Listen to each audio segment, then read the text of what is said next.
what I found and what many other neuroscientists have found is that the brain doesn't generate abstract thought like reason and intellect, and the ability to think things through logically. And it doesn't seem to generate the free will either. The free will seems to come from an immaterial source.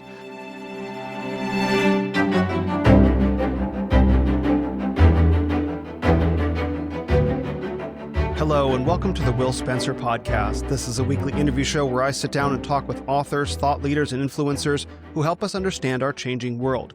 New episodes release every week.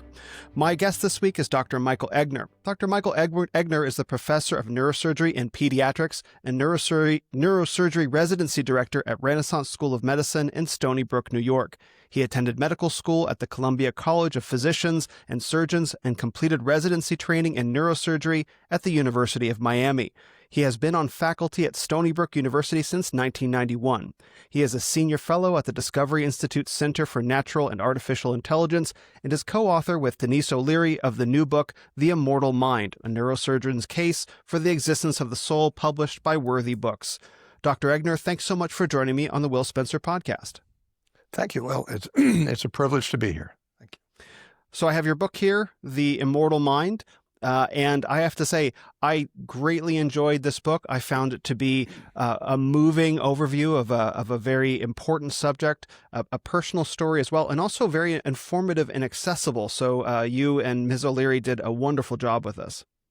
Well, thank you. Thank you. So from the beginning, let's just start. What inspired the book? What inspired you to start putting it together? Well, I had started out my life as an atheist, and I grew up in a family that didn't particularly value religion. And I was never an angry atheist. I always I thought Christians were really nice people, and that Christianity was a lovely idea. I just thought it was a myth. I thought it just wasn't true. And I fell in love with science. I wanted to understand the world, and so I majored in biochemistry in college, and then in medical school, I fell in love with neuroscience and wanted to be a neurosurgeon. So I studied all the textbooks and learned as much as I could. And when I actually got to practicing neurosurgery, I found out that the relationship between the brain and the mind was different from what had been in my textbooks, which had been sort of materialistic perspective. And I also went through a religious conversion during that time, and I really came to see the brain, the mind, and the human soul in a very different way. What really struck me was that the neuroscience behind the relationship between the brain and the mind pointed to a very different understanding of the soul than I had had when I was a materialist. So you've conducted or thousands of neurosurgery operations. How many is it? 7,000, something like that? Yeah, about 7,000, which is sort of an average number for. I've been doing this for about 40, 45 years, depending on how you define it. So it's about an average number for a surgeon who has worked that many years. What's a high number, just for a range? That's a good question. I would imagine pushing 10,000 would be pretty high. Okay. But so 7,000 is a pretty average number, I think. So the audience knows this is something that you know quite a lot about, not just from textbooks, not just from theory, but from actual in the field surgery. Yeah, and that's a large part of what motivated me to work with Denise O'Leary on this book, was that I really felt that what I was learning from my own practice, from my own experiences with patients, didn't fit the materialist paradigm. And I went and looked at the neuroscience, at a lot of the great research experiments that have been done over the past century, and I saw that other people were really getting the same results that I was. They were seeing the same things, although they weren't always so willing to talk about them that way. What were some of the things that you were seeing? Well, a good example is when you study neuroanatomy and neurophysiology, you learn about all the different connections and pathways inside the brain and how critical the cortex of the brain is to consciousness and things like that. But I began seeing patients who really had deficiencies in the way their brains were structured, but they were okay. They were perfectly conscious. Many of them were perfectly normal.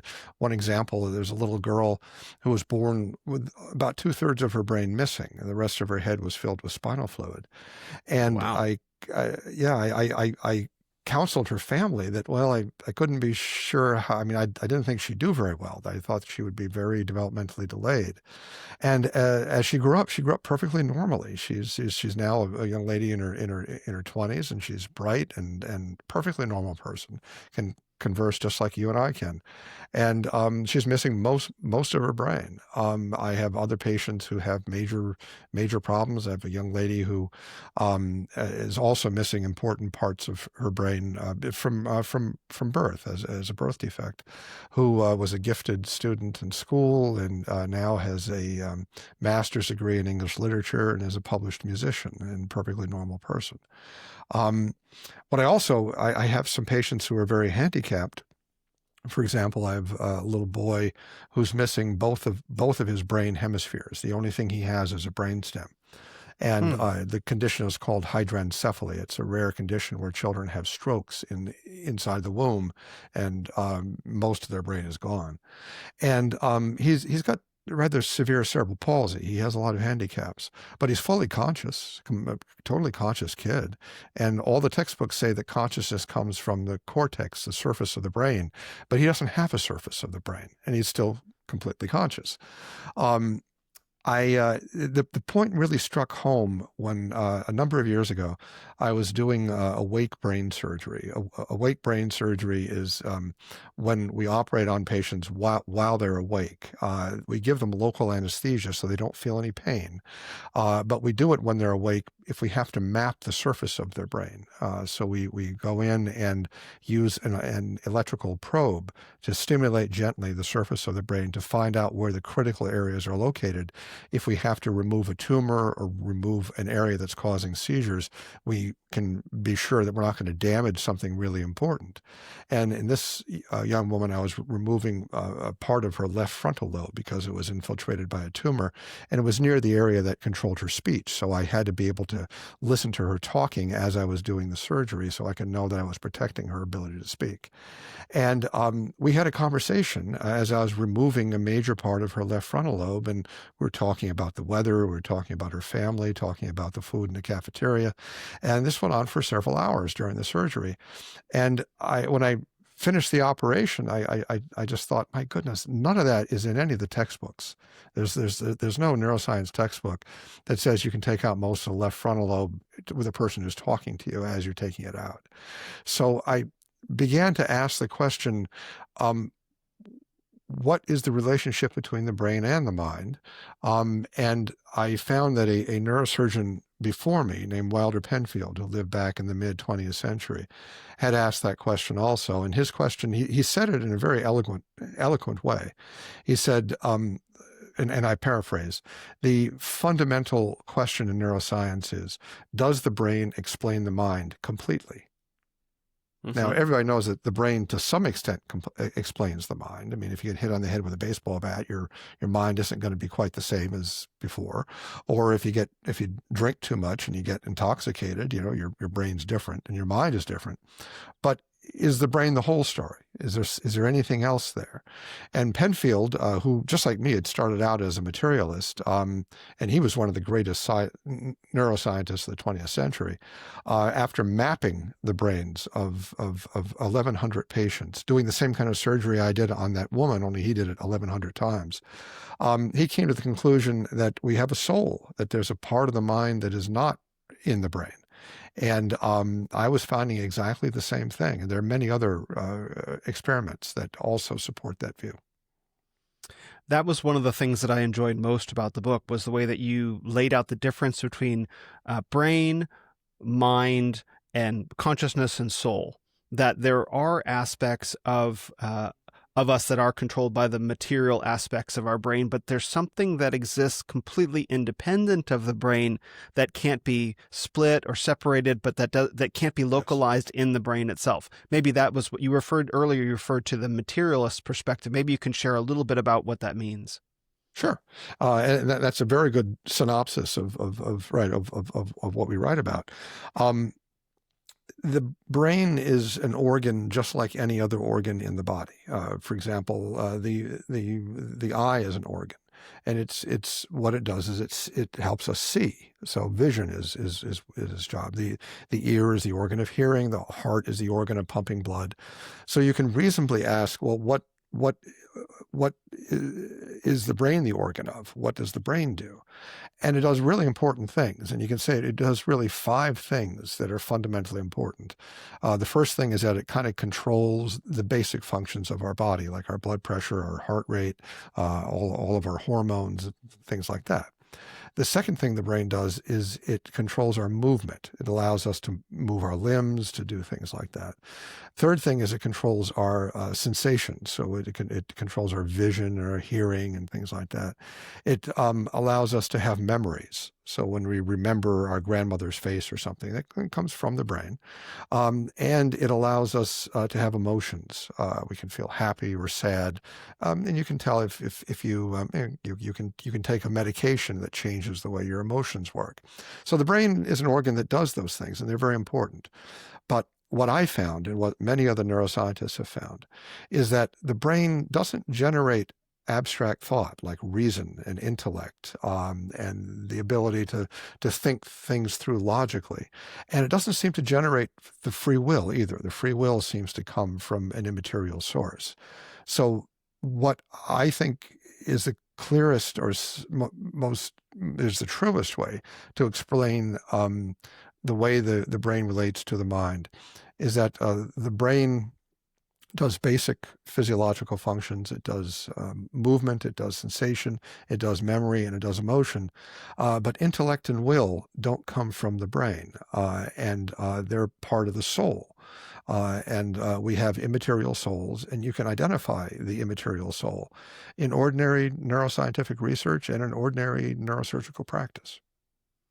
You can identify the soul in ordinary practice? Say more about that. Yeah, well, in the same way that I was having this conversation with this lady when she was awake, removing a major part of the left frontal lobe of her brain. And even though I was cutting out a big part of the frontal lobe, it didn't have any effect on our conversation at all. She was perfectly fine because I wasn't cutting out her soul. Praise God for that. Yeah, right. So there's a part of us that isn't made of meat, you might say. We are in some sense made of meat. We're animals. We're living creatures, but there's a part of us that isn't meat, and the materialist mythology, and it really is a mythology, is that we're just robots made of meat. We're the brain's the central processing unit that makes our body work like robots. And the reality is that in ordinary neurosurgical practice and in some of the best neuroscience of the past century, the evidence is very clear that we're not robots made of meat, that we have a soul, and that part of that soul has spiritual powers, which are not material powers.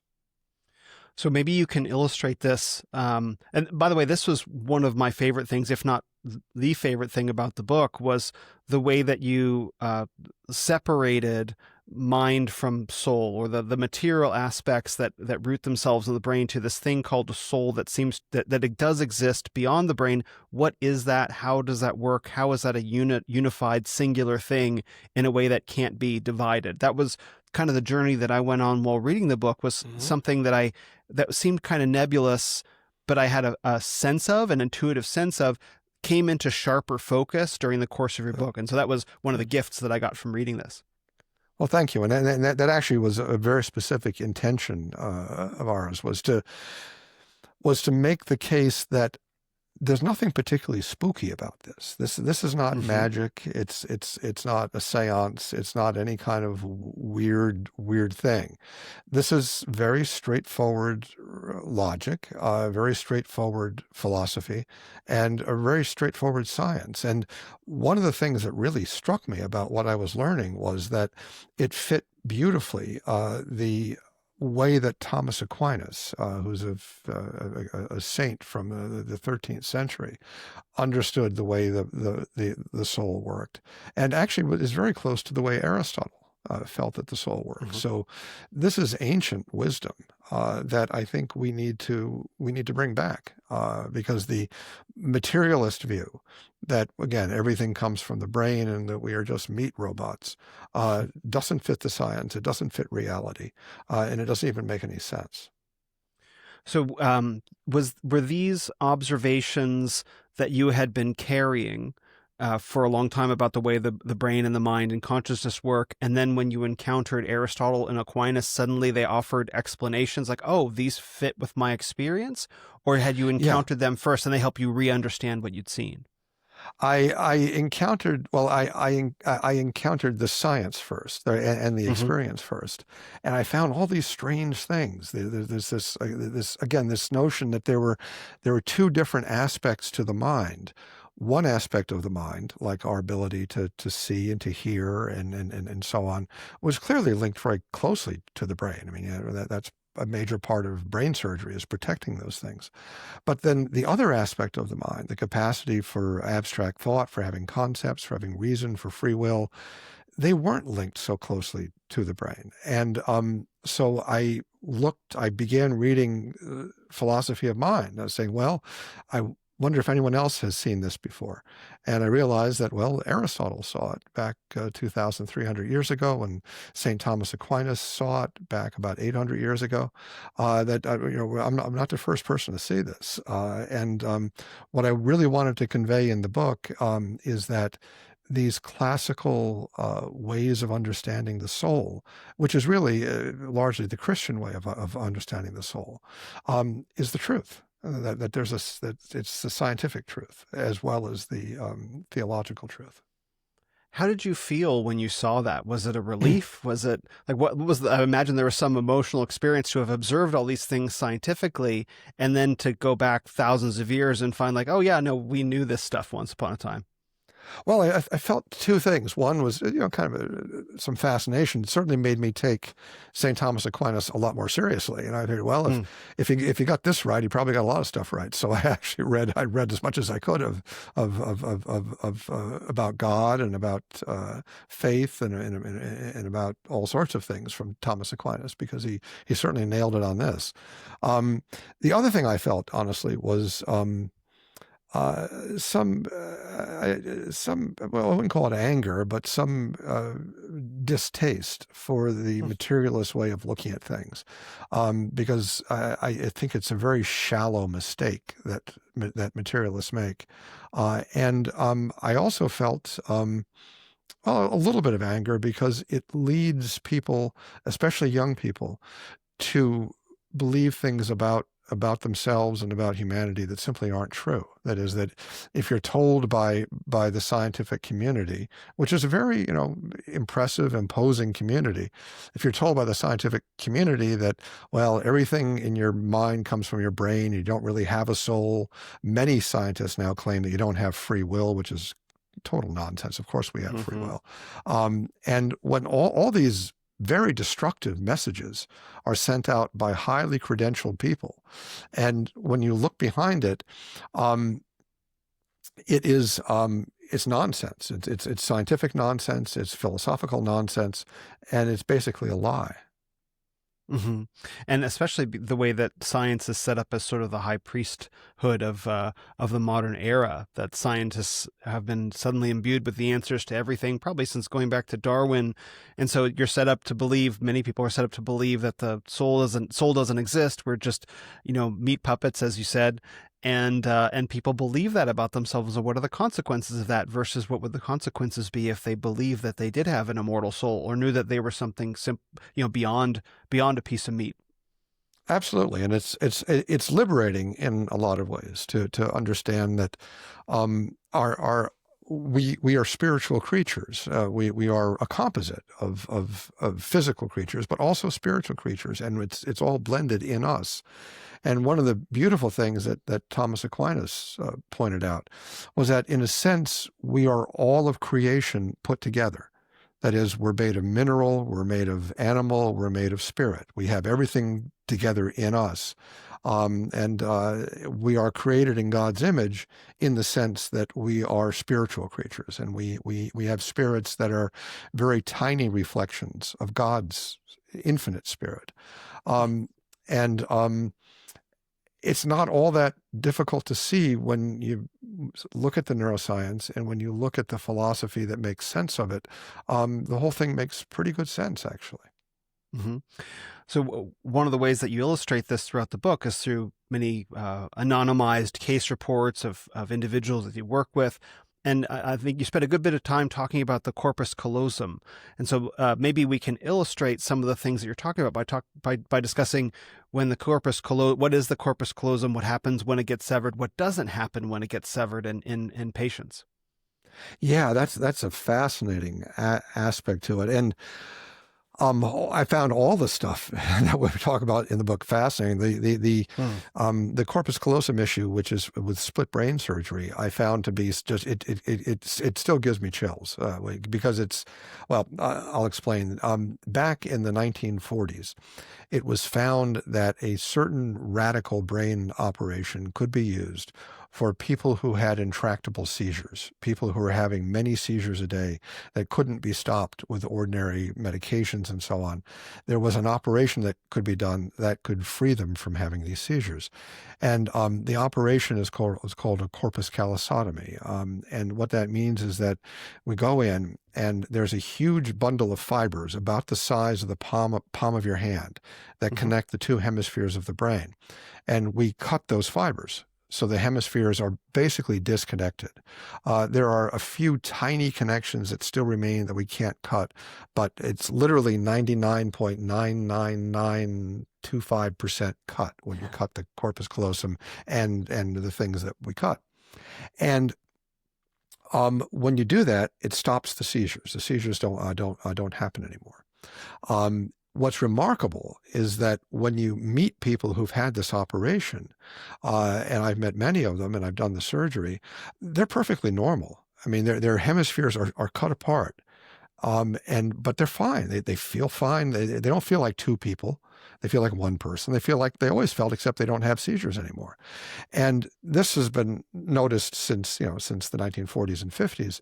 And there was a neuroscientist named Roger Sperry back in the 50s and 60s who realized that this was an amazing opportunity to study what the hemispheres of the brain do, because when they're separated, you can study them individually.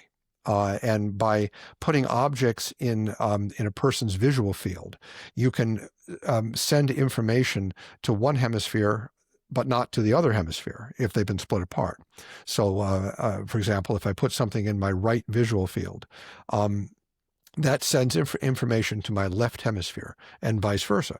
So you can basically talk to or inform each hemisphere separately and study how the hemispheres work separately. So Sperry did this research and he won the Nobel Prize in medicine for it because it was fascinating research. And but I think, and even Sperry himself commented, that one of the most fascinating things is not that there is a separation, and there is a perceptual separation. Simple example, the left hemisphere usually is the hemisphere that controls speech in most people. So if you show a picture of an object to the right hemisphere in a split brain patient, then that information about what's in that picture gets to the right hemisphere, but the right hemisphere is not connected to the left hemisphere. So the person knows what the object is, but he can't say what the object is because he can't speak.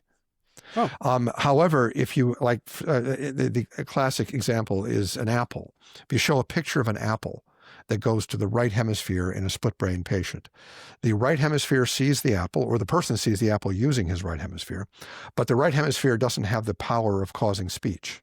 Only the left hemisphere can do that. So if you ask the person, what are you seeing? The person says, I don't know. But if you ask the person, so they can't say the word. But meaning that they, go ahead, please. That they see it, but they can't name it. Okay. That they see it, but they can't say that's an apple. However, they recognize it on some level, though. They recognize. Yes. They just can't. Oh, yes. Okay. They can't conjure the word. Okay, got it. Precisely. And that, Okay. but if you put a basket of fruit in front of them, they'll hold up an apple and say, this is what I'm seeing. Got it. But they can't say the word. So Sperry found things like that. Very, very, very interesting stuff.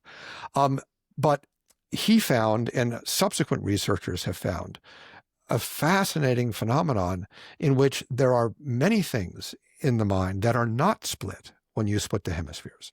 So the really fascinating thing is that some things are split and some things are not split, even though the whole brain is split. And as an example of the fascinating work and just the brilliance of this research, there is a researcher named Alice Cronin at Massachusetts at MIT, who has done work with split brain patients. The work she's done is that this is not about speech. This is about matching pictures. She'll put one picture that will project to one hemisphere and simultaneously 3 pictures that project to the other hemisphere. And she will ask the person, tell me, for the one picture, which of the 3 pictures conceptually matches the first one. An example would be, imagine that, and this is an example that she actually used, is to one hemisphere, she gives a picture of an artist's palette, like a painter's palette. To the other hemisphere, she shows 3 pictures. One is of a violin, the other is of a toilet plunger, and the third is of an electric light bulb. Mm-hmm. And she said, for the one picture, tell me which one of the 3 pictures conceptually matches that. And people with split brain stuff will match the picture of the palette, the artist's palette, to the violin, because they're both kinds of art. Mm-hmm. Mm-hmm. However, keep in mind that no part of the patient's brain has seen both sets of pictures. One hemisphere sees the palette, the other hemisphere sees the violin. There's no part of the patient's brain that sees both the palette and the violin because the hemispheres are split. But the person can match them easily. So what's doing the matching? Mm-hmm. And she's done hundreds of these different kinds of matches. And what she's found, which other people have found, Justine Surgeon, a researcher at McGill, Jair Pinto, who's a researcher in the Netherlands, have found the same thing, that people with split brains have split perceptions in many ways, meaning, again, you show a picture to the hemisphere that doesn't do speech, they can't speak that thing and so on, but they can match pictures, concepts easily across, even if no part of their brain has seen both pictures. So what that implies is that there's a part of the mind that's not in the brain. And that's very much what I find surgically. That's what Dr. Penfield found. And if you want to, we can talk about Penfield's work, which was fascinating also. Please. So Penfield was, and we mentioned him a little bit before, he was the surgeon who did 1,100 awake brain operations on patients where he mapped the surface of their brain. And he found when he was mapping the brain that he could stimulate 4 different things in various patients. He could stimulate movement. He could make them move their limbs. He could stimulate sensations like vision or things like that. He could stimulate memories, and he could stimulate emotions. But he found that he could never stimulate the formation of concepts. He could never stimulate reason. He could never stimulate mathematics or logic. He said, that's strange because most of what we do in our everyday life involves concepts, but you can't get it out of the brain. The brain won't produce them when you stimulate it. It'll produce movement. It'll produce sensations, memories, emotions, just fine. Why is there a whole class of thoughts that can't be elicited from the brain?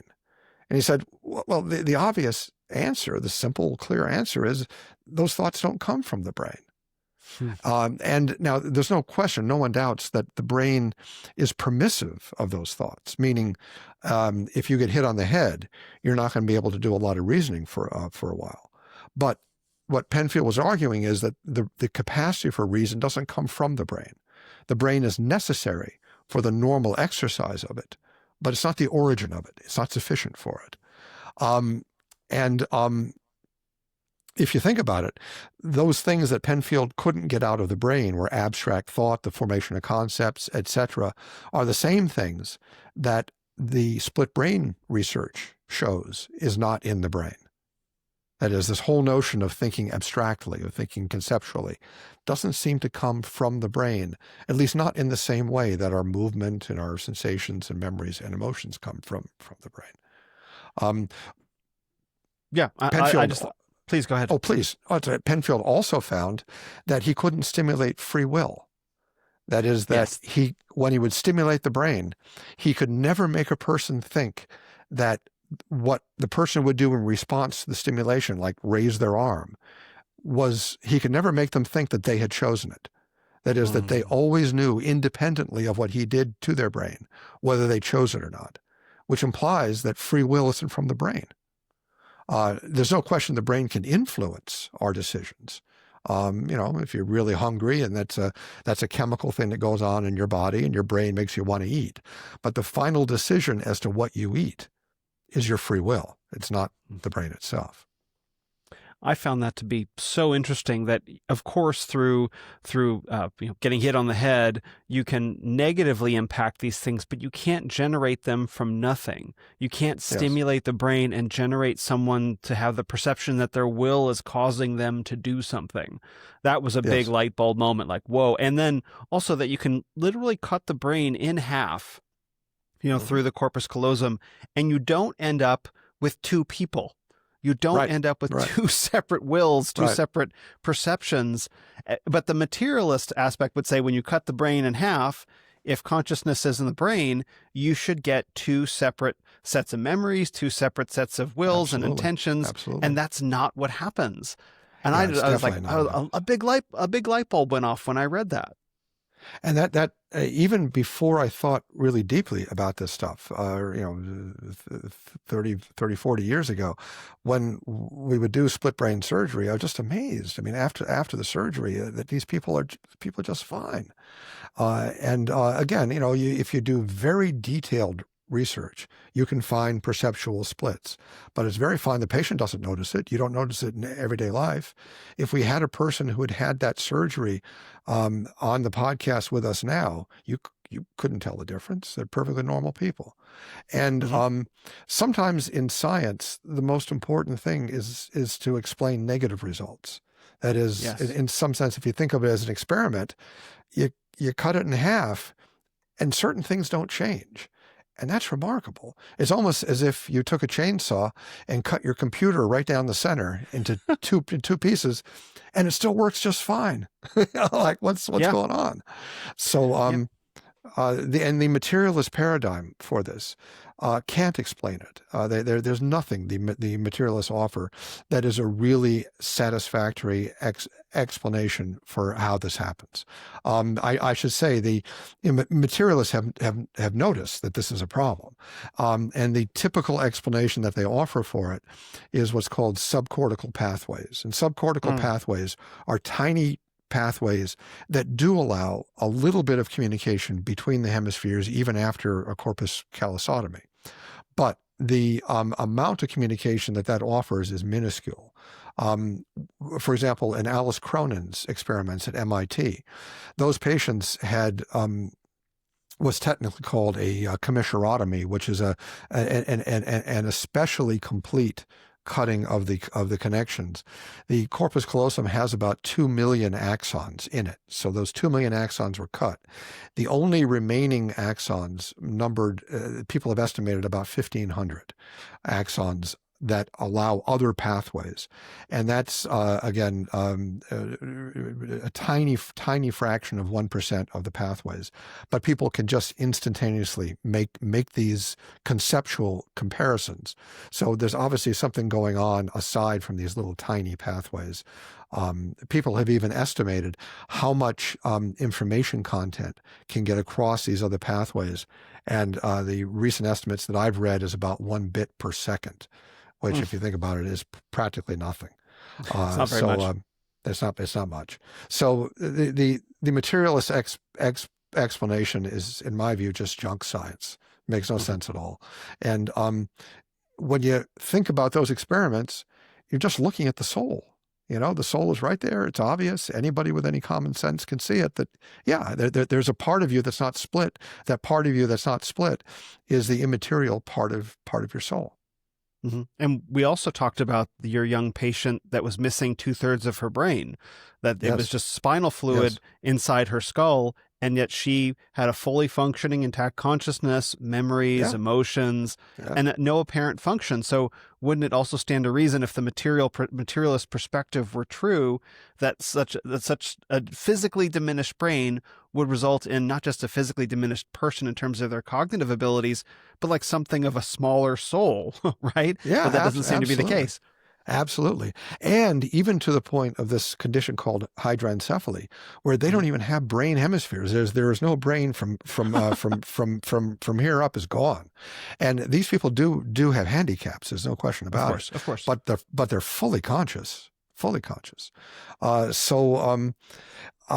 when I raise these issues with colleagues and people who are neuroscientists, the people who stick to the materialist explanations, they're stuck with all this hand waving. Like, well, we can't explain it now, but you give us some time, we'll figure it out. It's bound to be a connection somewhere. And some people call that promissory materialism, where you kind of promise it. And I always tell them, well, maybe you're right. So here's my phone number, and call me when you get the evidence. But you don't have any evidence right now. So I promise we'll figure it out. Give me a call. Yeah. So, but until you have the evidence, and they don't have the evidence to explain how this works materialistically, in my view, the only reasonable, plausible, scientific explanation for the results of experiments like this is that we have spiritual souls, and it shows up in the research. It also shows up. You talk a lot about work with conjoined twins. So we've talked about all different kind of physical conditions, and here's another one that you use to illustrate the unity of soul, even in the most extreme circumstances.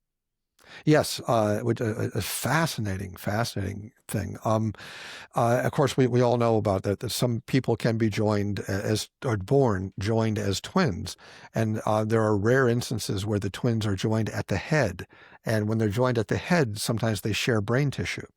And the two of the most remarkable ones are Tatiana and Krista Hogan, two young ladies in British Columbia, who are joined at the head, and they share what's called a thalamic bridge, which is a large part of brain tissue that connects the deepest parts of their brains. So they basically share brains in some sense. And they can do remarkable things. These girls can see through each other's eyes. They share control of limbs, where they can move limbs together. If their mother touches like the hand of one of them, both of them feel it. So there's a lot of remarkable things. However, they are completely different people. That is, they have different personalities. They have different likes and dislikes. They have different opinions about things. They have fights where they'll disagree with one another. So they share. Go away, vision. leave me alone. Yeah, right. Exactly. So they share vision, they share sensation, but they don't share opinions. They don't share reason. They can't, for example, if one kid studies the times tables, both kids don't know the times tables. They both got to study the times tables. Really? Well, at least that's an extrapolation. That is, they don't share abstract concepts. They don't share and if you think about it, that goes along very much with what Penfield found when he stimulated the brain, with what we find in split brain patients, that there's a part of our being, of our soul, that is material and that is related to the brain. But there's also a part that's not related to the brain. And these girls show that the part that's related to the brain is their vision, their sensation, things like that, just what Penfield found. But their opinions, their concepts, their abstract thoughts are their own. They don't cross. So the evidence is all around us if we look for it and if we recognize what it means. What an astounding thought. The idea that you can see through someone else's eyes. You can feel the things that they're touching with their hands. But when someone learns a fact, you don't also learn it. Right. That's literally mind-blowing stuff. Yeah, it's fascinating stuff, and but it's exactly what St. Thomas Aquinas would have said in the 13th century. What would he have said? He first he would have said it in Latin, so I wouldn't have understood him. But the minor difference.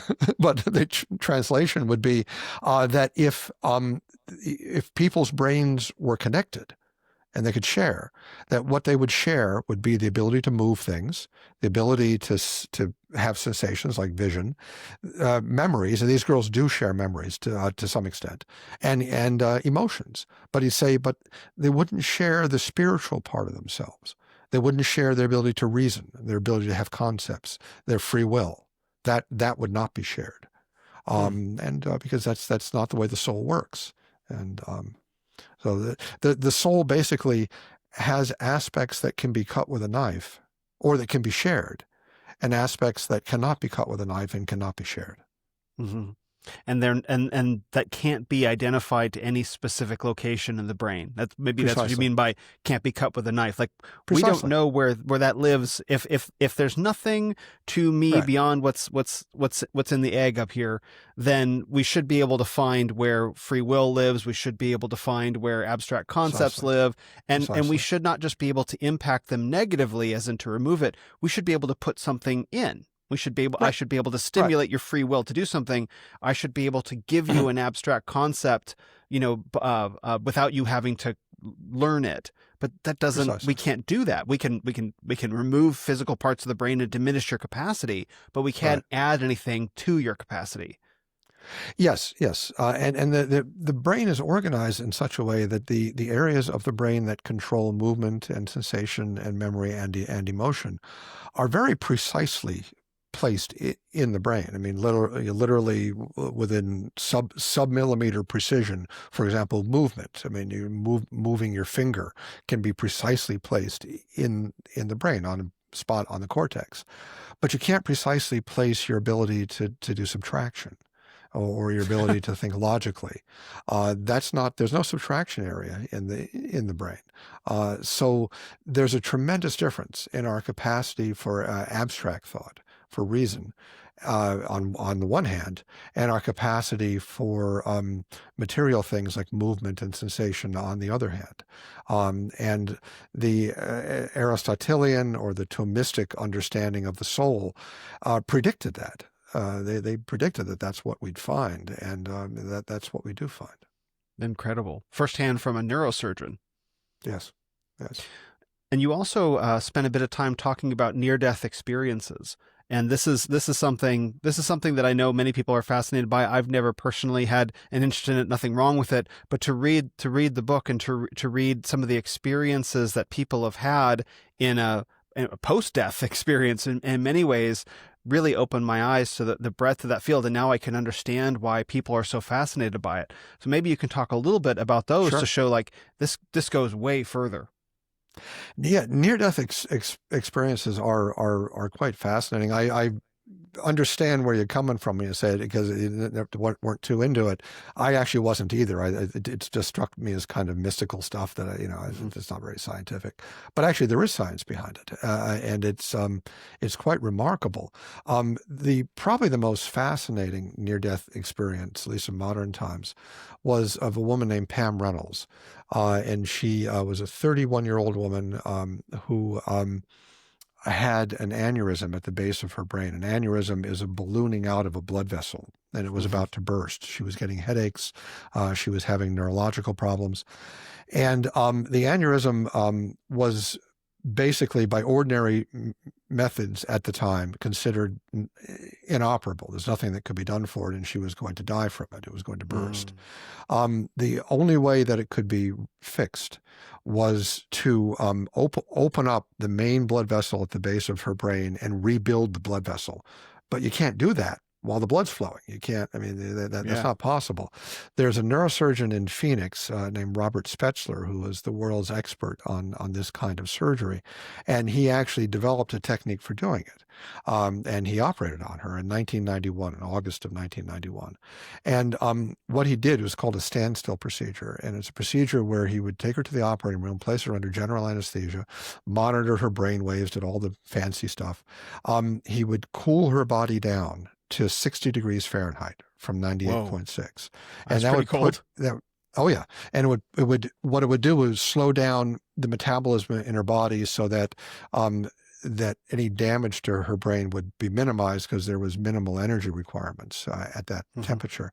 Then what he would do is he put her on a heart-lung machine, and he stopped her heart, so there was no longer any blood flowing. And he raised the head of the operating table to drain blood out of her brain, so he could see what he was doing inside the artery, because there wasn't any blood in the artery. And then he fixed the artery. It took him about 30 minutes. He fixed the artery, and then he started her heart again, and then warmed her back up again and brought her back to life, basically. But she was as dead as it gets, meaning she was, her heart was stopped. They monitored her brain waves. Her brain waves were completely gone. Everything was gone. And so after the surgery, he was seeing her and asking her how she was feeling and how she was doing. And she said, well, I feel good. And I watched the whole operation. And he said, you did? What? And so she said, yeah, that as soon as my heart stopped, I heard, and she said it sounded like a natural D. She was a musician, so she knew about musical notes, and it was like a humming sound. And then she said she felt like she popped out of her body, and then floated up to the ceiling, and then floated over his shoulder, and watched him operate on her. And so it was a little skeptical, but then she started describing in detail his surgical instruments, something that a person who wasn't a neurosurgeon wouldn't know anything about. Right. And she then described the conversations he had in the room by quoting him, what he said during the time that she was brain dead. Then she described what the other doctors said and did when she was brain dead. And she told their names. I think there were 18 different doctors who were in and out of the room, and she was describing them all. And she said that her vision was beautifully clear. She could see, it was a vision of, it was more than you could ever see in ordinary life. And then she said she saw a tunnel, and she felt that she was being pulled down the tunnel, but she wanted to go down the tunnel. It was like a beautiful feeling. And there was a little light at the end of the tunnel, as they say. And she reached the end of the tunnel, and she was in this beautiful world. And she saw, I think, her grandparents who had passed away. And she had conversations with people there. And she wanted to stay there, but she was told that she had children to raise. She had 3 kids, and she had to go back into her body, and it wasn't her time yet. So she went back down the tunnel. And she said that when she went back into her body, it was like diving into a pool of ice water, which it actually was, because her body temperature was 60 degrees Fahrenheit. Wow. So she, and the remarkable thing about this experience was that, again, she was as dead as it gets, meaning that she didn't have any blood in her brain. Her heart was gone.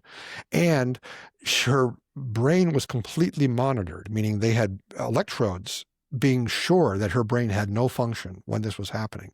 So it was almost like a scientific experiment, although it wasn't designed that way.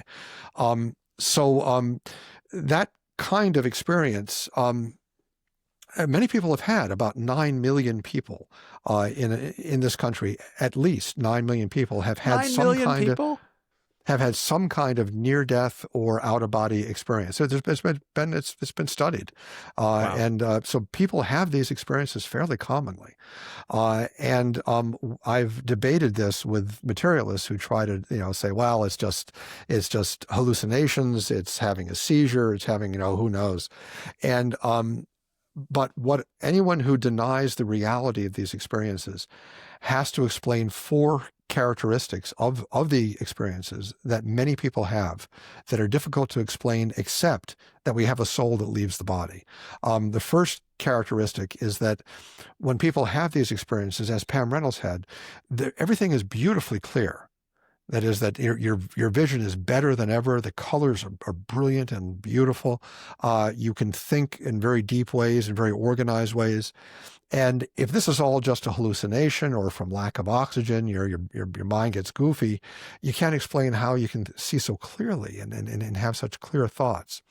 The second characteristic, which is very important, is that about 20% of people who have near-death experiences have accurate out-of-body experiences. That is, they go out of the body and they see things while their brain is dead that are accurate. They can see name tags on people in the room if they're having a cardiac arrest.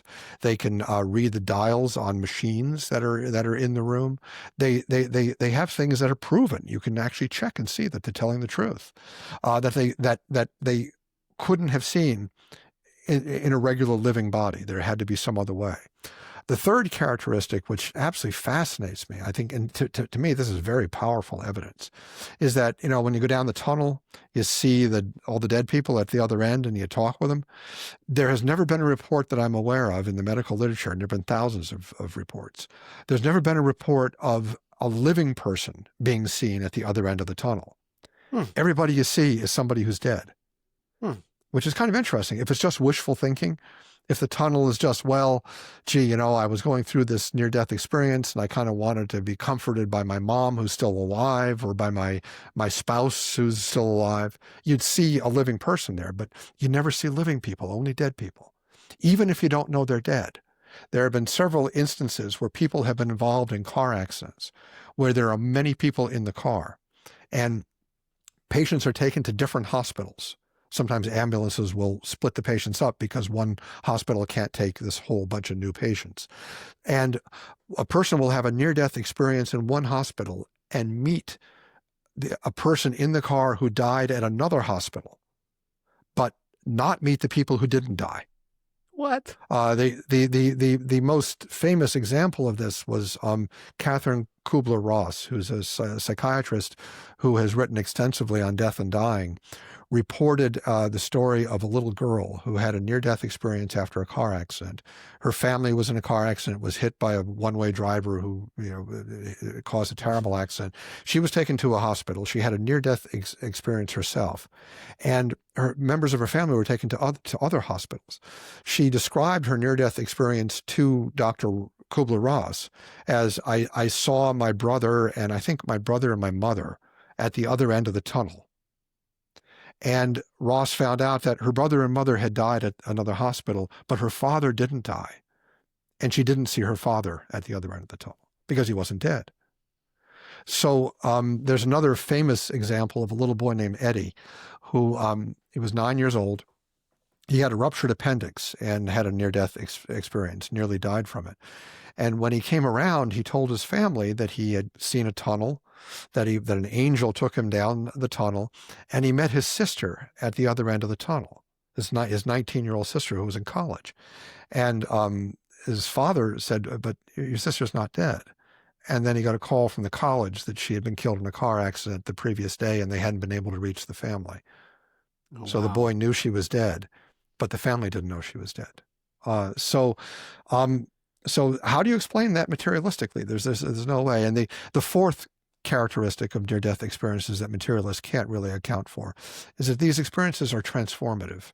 That is, that people who have them, they're really different people after this happens. They become much more spiritual.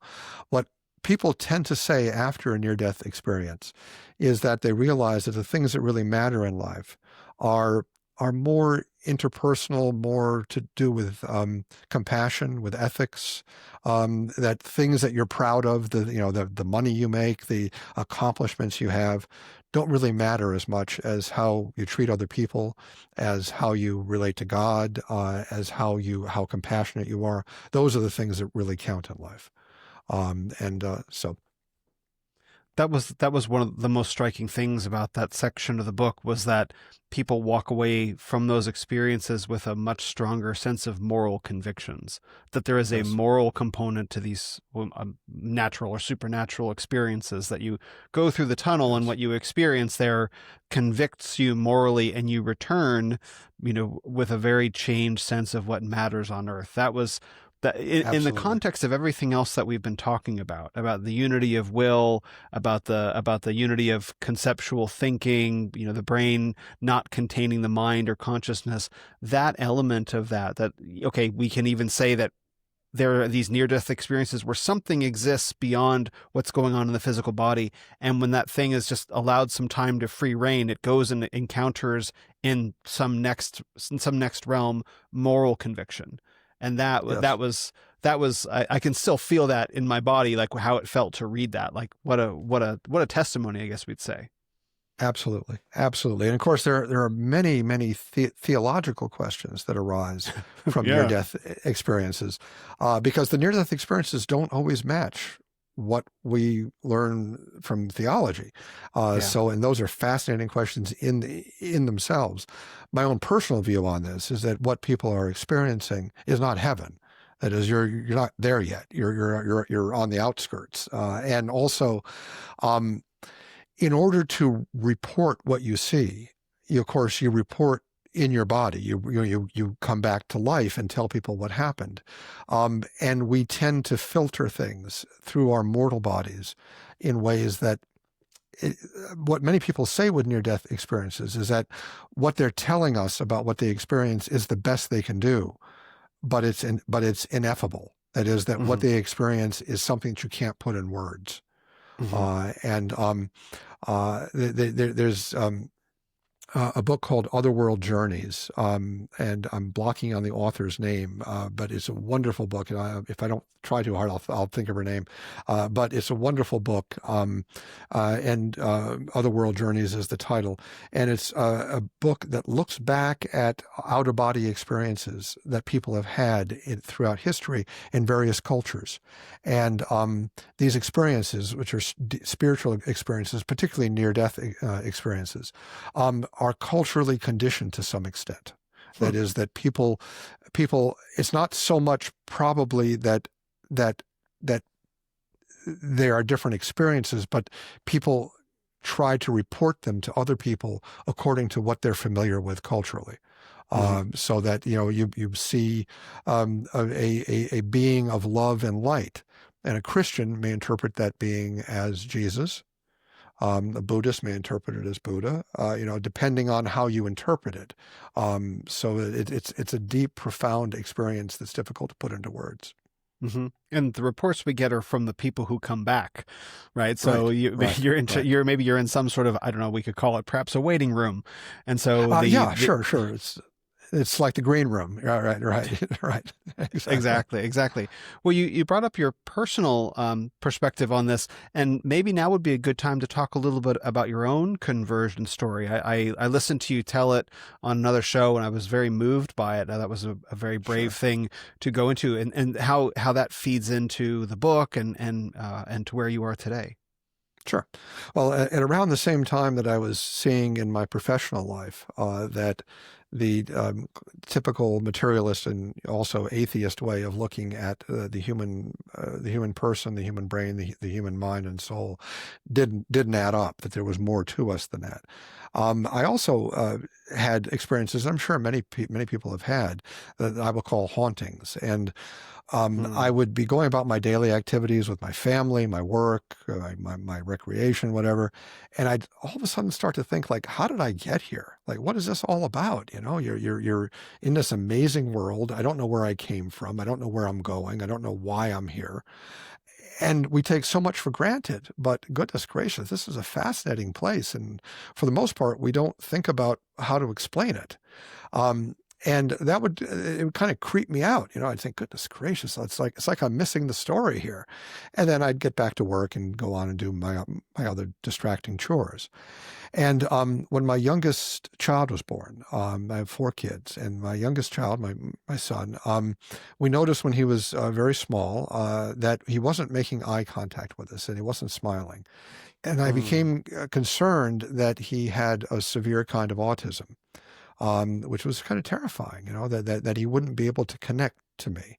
And my wife had the same concerns. And so we took him to a specialist who said he was a few months old at this point. And the specialist said, you really can't tell when they're this young, you can't be sure. So it was really bothering me. I was terrified of that, of having a child who wouldn't know me. And so I one night was seeing a consult, a patient at a Catholic hospital that was near my main hospital. And after I saw the patient, I was leaving the building, and there was a chapel there. They kept open, 24 hours.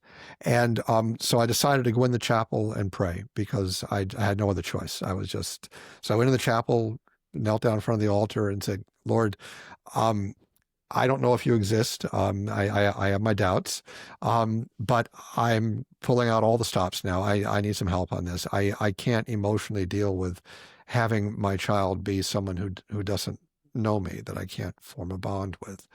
And I heard a voice, only time in my life I've ever heard a voice, and the voice was very clear. It was inside my head, but it was not me. And the voice said, "But that's what you're doing to me." And I collapsed. I said, "Well, all right. I'm very sorry. I didn't mean to do it to you. I realize that in a way I've been autistic to you, and that's painful to the Lord when we're not connecting to Him."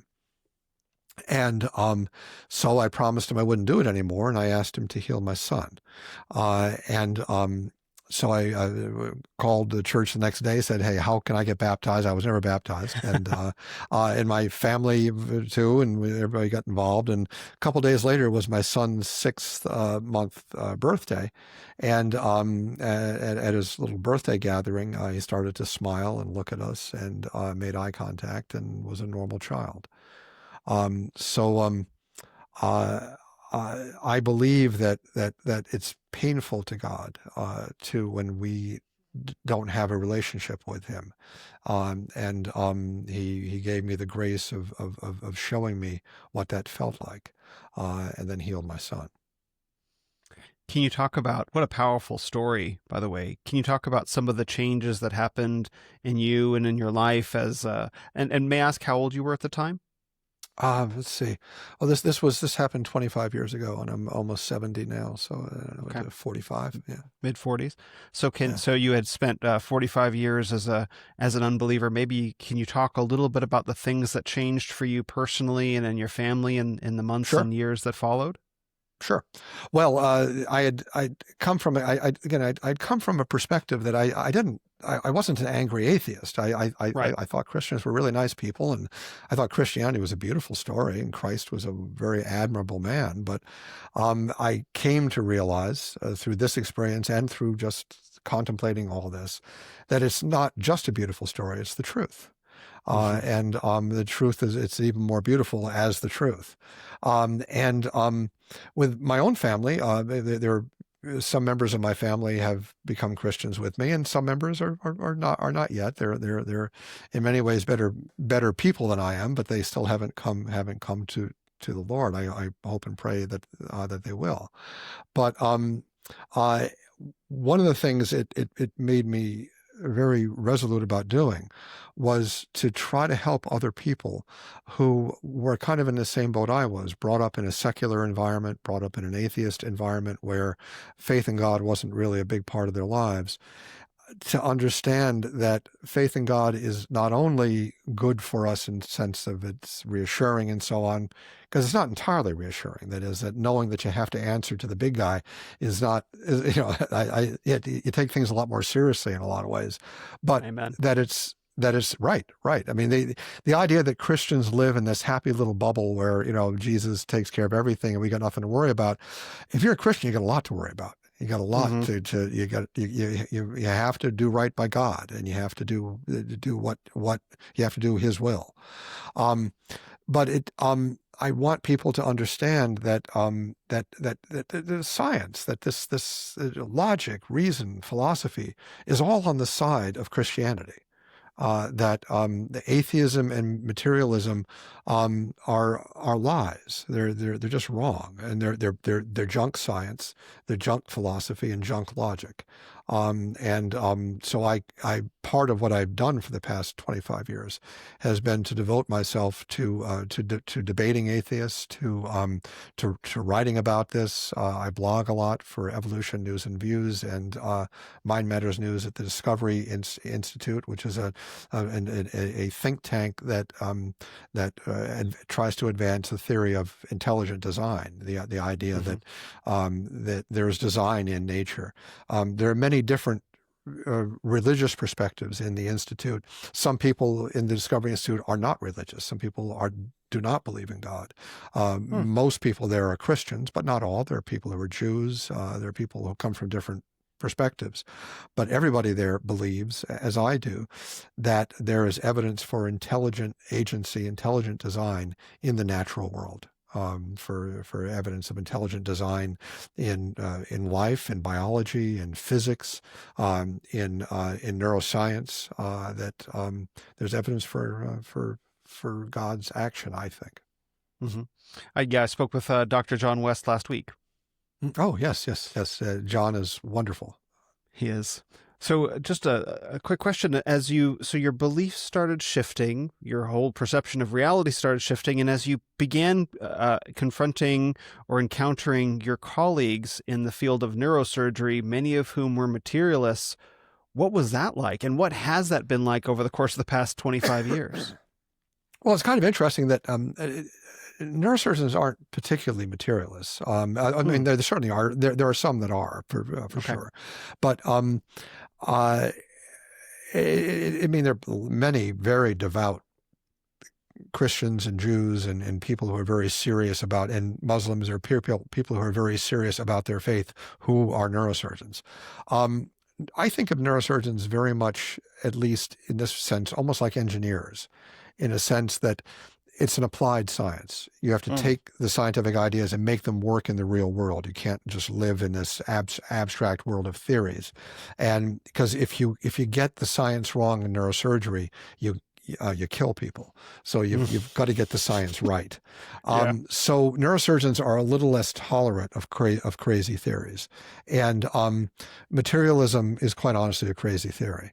And so there are a lot of neurosurgeons who agree with me. I mean, I'm not the only neurosurgeon who thinks this. Eben Alexander is a neurosurgeon, wrote a book about his own near-death experience. I'm blocking on the title of it.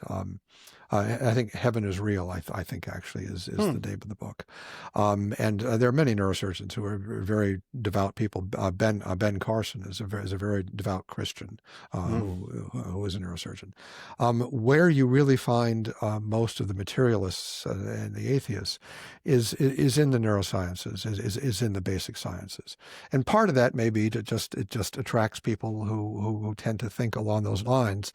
Part of it is that if you're a basic scientist and your career depends on getting grants and getting papers published, you're going to have a tough time professionally if you express Christian views, if you express a belief in the soul. Materialists can be awfully nasty people, and you can professionally suffer quite a bit by sort of coming out and as someone who believes in the spiritual soul, who believes in God, who believes in Christ. It's not good for your career in some of the basic sciences. It's incredible what a lack of transcendent morality will allow people's consciences to do when they don't believe, right? Absolutely. And what's really funny is that, and I've noticed this repeatedly with materialists and atheists on this issue, is that they will engage debate a little bit, but ultimately they just want to censor you. That is, they just want to shut you up. I have never seen anybody on the intelligent design or Christian side of things, of this debate that we're having now, want to censor the other side. That is, that I want the materialists free range. I want to hear what they have to say. I want to hear their arguments. I just want to be able to respond to their arguments. So the people in the Discovery Institute want intellectual freedom. They want the people to have the ability to tell the truth as they see it, and to discuss these issues in the scientific realm and the philosophical realm openly, without fear of censure and without fear of cancellation. Yeah, that seems to be the thing. Like we can, from the Christian side, we can have an open debate, but on the materialist side, the Christian perspective cannot be allowed. Yeah, we welcome debate. Hmm. There's nothing I love more than talking about this with people who disagree with me, because actually Hmm. those are very interesting conversations. The problem that we encounter so much in the intelligent design discussions and in discussions of the immateriality of the human soul is that our opponents often try to shut us up rather than engage us. Well, that's not always the case. There are many um, uh, um, there are many materialists and atheists who are willing to talk, and that's to their credit. Yeah. But there are many who just try to censor us. Maybe you can talk a little bit about why materialism is a crazy theory. I happen to agree with you, but I'd like to hear more about that. Well, it's a crazy theory in a variety of ways. One is that there are so many things in reality that are obviously not material. A very good example is we have the capacity to think of infinite numbers. That is that there is no number that is too high for me to think of it. For example, if you name a number, a quadrillion, billion, zillion, quadrillion, I'll just Hmm. say quadrillion. I'll just say that number plus one. Hmm. So there's no finite limit. Um, how can the capacity to think of an infinite number of numbers come from a finite brain? I mean, they're simply logical problems. Another very interesting example that has been used classically, and it was used classically by philosophers, 1,000 years ago, is the human capacity to think of perfect concepts. For example, um, if you are thinking about what a triangle is, you think that a triangle is a three-sided closed plane figure whose internal angles sum to 180 degrees. Right? Hmm. That's the geometrical definition of a triangle. However, there is no physical triangle anywhere that is exactly that. That is that if you draw a triangle on a piece of paper, it's never perfect 180-degree angles. The lines are never perfect. Even on the quantum level, because of quantum uncertainty, nothing is ever perfect. But our ideas can be perfect. So how Hmm. do you get perfect ideas out of an imperfect brain? Hmm. So there's a lot I of don't know. logical reasons. Materialists, for example, obviously believe in the ability of mathematics to describe the world, but mathematics itself is not material. That is that Hmm. the whole range of numbers and of all the mathematical operations that go on are not things that have location and substance. You don't say like, well, how much does the number 8 weigh? Or where is the number 8 located? Of course, Hmm. it's not material. So Hmm. the Hmm. belief that the only thing that exists is material is just nonsense. It's stupid. We all know that's not the case. The other problem with materialism, and many materialists try to get away with this by fudging on the definition of materialism. Many materialists identify themselves as physicalists, and physicalism is the materialist belief that the only thing that's real is things that can be described by the laws of physics. That so they'll kind of say, okay, so numbers are real because they're part of the laws of physics, but that's it. No further than that. Hmm. And the problem with that is a problem that's been long noted and was pointed out by C.S. Lewis, is that the um, ability to make an argument, to make to use reason to make logical points, depends upon the laws of logic. That if A then B, A therefore B, laws of non-contradiction, all these logical laws.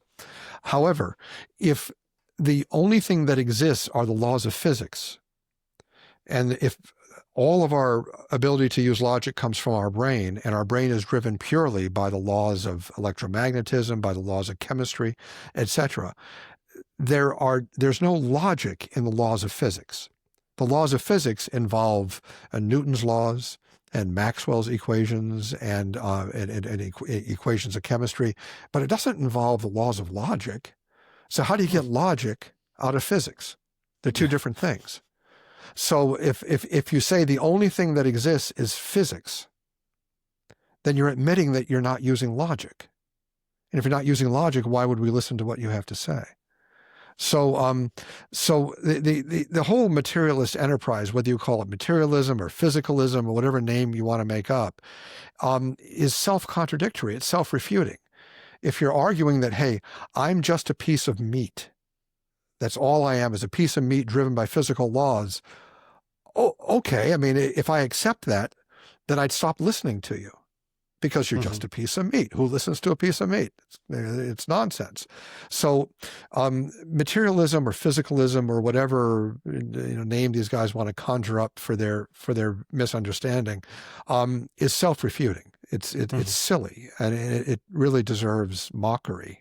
And I believe that the metaphysical perspective of Thomistic dualism, which is the way of looking at the mind that St. Thomas used, or hylomorphism, which is Aristotle's way of understanding the world, or of idealism, which is Plato's way of understanding the world.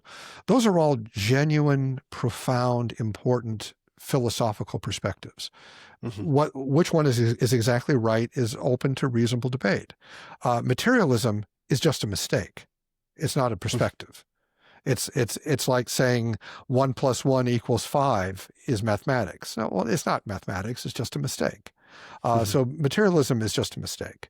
There are honest debates between people who follow Plato, people who follow Aristotle, people who follow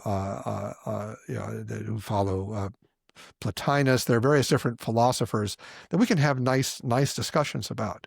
Materialism is just a stupid error. And it doesn't deserve much respect.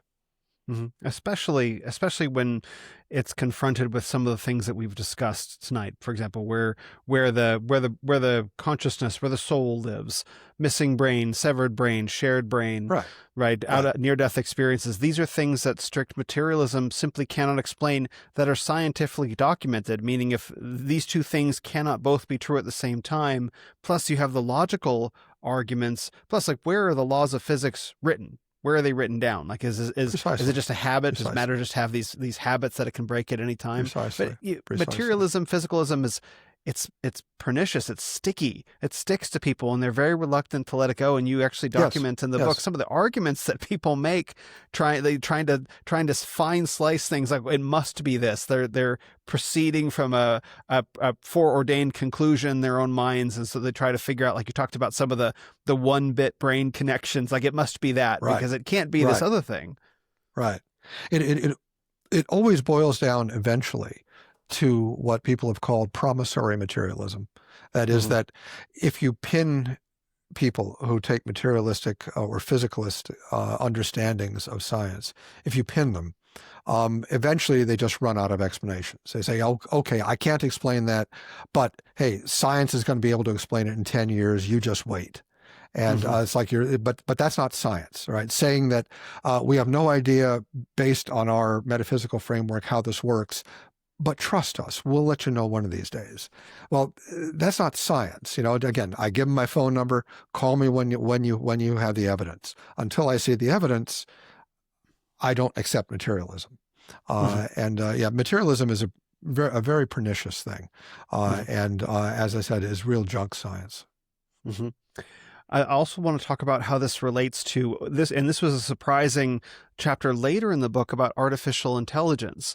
And I found, obviously it's a big subject, artificial general intelligence. I saw another video just today, like ChatGPT 5.0, artificial general intelligence, like some YouTube thumbnail. And you actually provide a pretty astounding refutation based on the premises of your book. Yeah, the idea that a machine of any sort, a computer or a network, can be conscious is just nonsense. The way I think of it, a simple kind of illustration.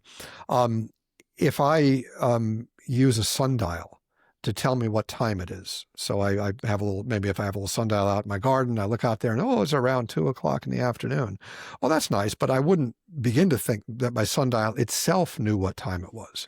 It's just a tool that I use that so I can know what time it is. It's a tool. It's an instrument.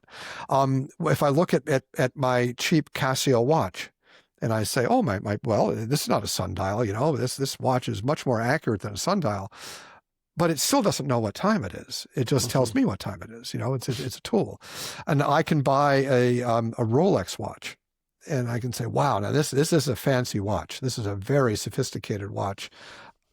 But my Rolex watch doesn't know what time it is either. It's not any smarter than my sundial or my Casio. And then if I ask ChatGPT what time it is, ChatGPT will give me the time, but it doesn't know what time it is either. It doesn't know it any more than a sundial knows it, or my Casio watch knows it, or the Rolex watches it, or the Rolex knows it. Machines don't know things. Machines are instruments. They're chunks of silicon and lead and metal, and they do amazing things. But thinking is not one of them.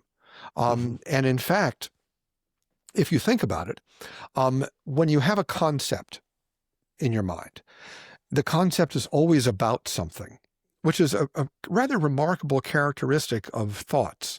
When you think of, like, I think about Washington, D.C., or I think about my pen, or I think about my family, it's always directed at something. So thoughts always have a meaning to them, a direction to them. But computation never has an inherent meaning. That is, computation is simply the matching of an input, like a pattern of electrons, to an output, another pattern of electrons, according to a set of rules, which is the algorithm. And that's how computers work. They match pattern, algorithm, pattern. But those patterns don't have meanings of their own. The only meanings are what we ascribe to them. And an example of what that means is, let's say that I'm typing an essay that I believe materialism is true. So I'm typing away. And then I decide halfway through the essay that, no, I'm going to change my opinion. I'm going to type the essay that materialism isn't true. My word processor will handle the materialism is true essay exactly the same way it handles the materialism isn't true essay. It doesn't care about the meaning of the essay. When you use Microsoft Word, the meaning of what you type into it is irrelevant to it. It doesn't care because it's not thinking. If it were thinking, it might not accept what you write. It might say, no, I disagree with that. I'm not going to let you type that. But it never does that.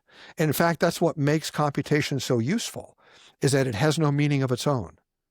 And by having no meaning of its own, it's a blank slate that we can put meaning onto.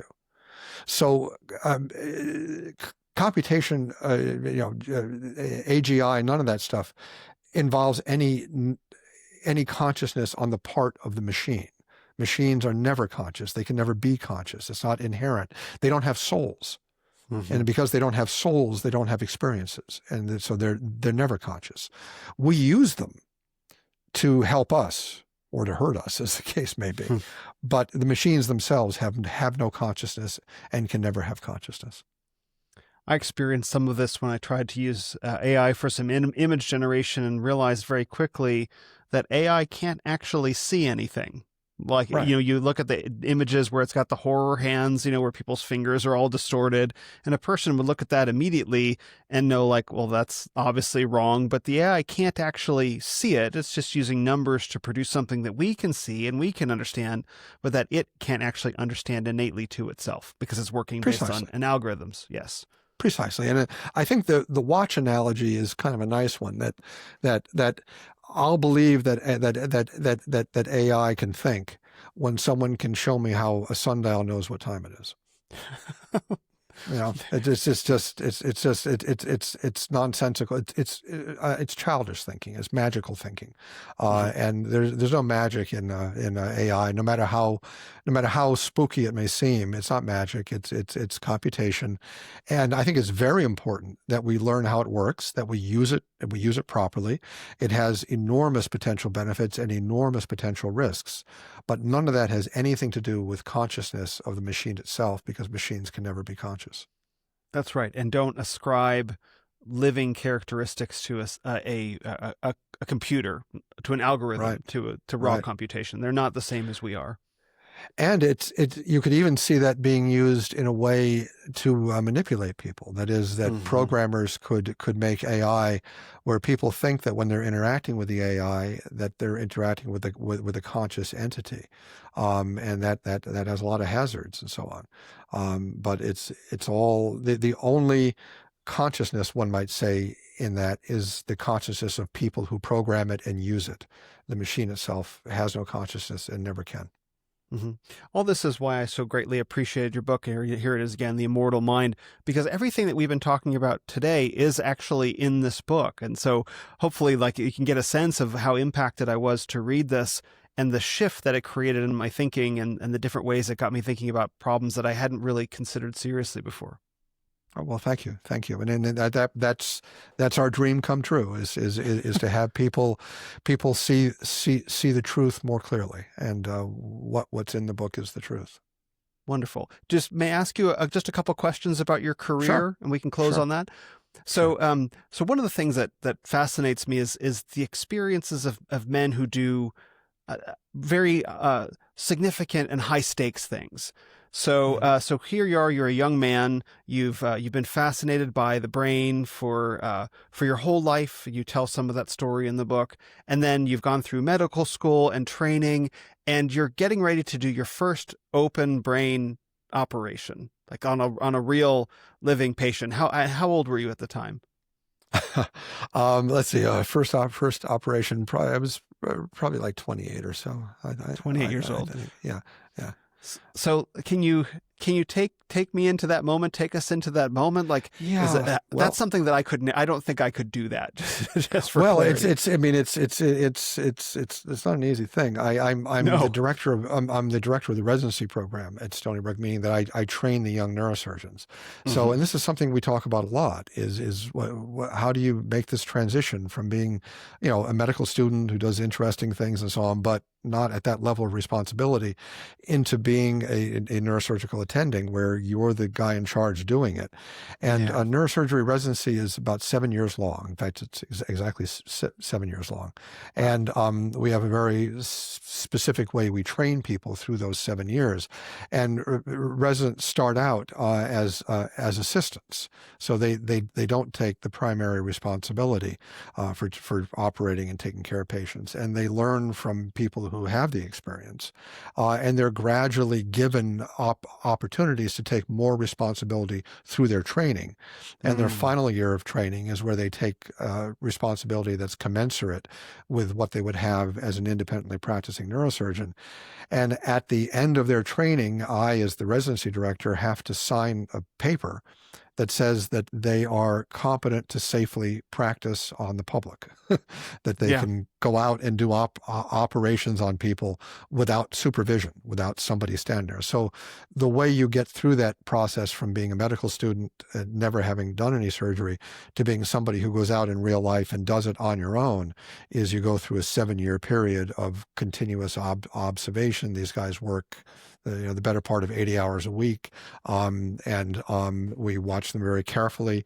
They start out with, small responsibilities. And as they show us that they can do a good job with that, we give them more responsibilities.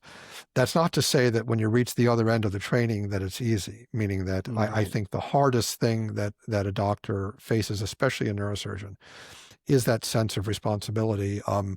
The major complication rate for neurosurgery in the best of hands is maybe a couple percent. That is, that 98% of your operations go great. But if you're doing 200 operations a year, which is fairly common for a neurosurgeon, that means that there are 4 operations per year that have major complications. And that's on your conscience. And if you've been doing this for 40 years, that means that there's 160 patients who've had major complications related to your work. And that's if you're really good. that's like the low number. And you have to deal with that psychologically. Different people deal with it different ways. And I talk with the residents in training about how will you feel if a patient doesn't do well, and you blame yourself for it. And that's the price you pay as a neurosurgeon. I'd never even considered that before, that inevitably some percentage of patients, may not do well due to circumstances beyond your control. And yet the way that we as humans tend to think is there are no circumstances beyond our control. Yeah, You can still right. have the best day ever, or something, God forbid, a mistake could be made. Like these are real things that happen to real people because we don't live in a perfect world, even when we're at our Yes. best. Yes. Neurosurgeons tend to, I tell the residents, they live with faces in their minds, and they rehash operations they've done and decisions they've made. You go back years and you say, gee, I wish I could have done that differently. I wish that it turned out a different way. And you live with that. And some people just can't take it psychologically. There are neurosurgeons who they just quit. They just find some other way to make a living. Some neurosurgeons develop personalities that aren't very nice. They blame other people. If things don't work out right, it was the nurse's fault. It was the other guy's fault. It's not my fault. There's a neurosurgeon named Henry Marsh who wrote a wonderful book. And I'm blocking on the name of the book. It's so hard. Getting older is not easy, but it's a great book. Look up Henry Marsh, and again, if I don't think too hard, I'll think of it. Sorry. It's a book about bad neurosurgical outcomes. He's a neurosurgeon from England, an excellent neurosurgeon, and the book is about cases that didn't go well. And how he felt about it, and every neurosurgeon experiences that. It's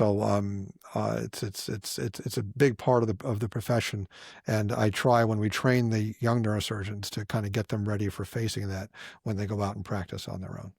Mm-hmm. I mean, yeah, this is a very human thing. Have you found that your faith has helped you in that regard? It certainly has. It certainly has. Neurosurgeons, sort of the joke that neurosurgeons think they're God, and if you have faith, you realize that you aren't God, and so it does help you to know that things are out of your hands, and in many ways. On the other hand, I'm responsible to God, and He expects me to do the best I can. So as I'm sure you've had the same experience in your Christian life, that faith in God doesn't.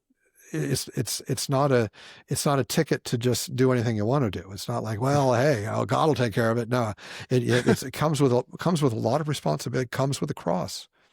It comes with a cross. Amen. Amen. Well, thank you so much for that.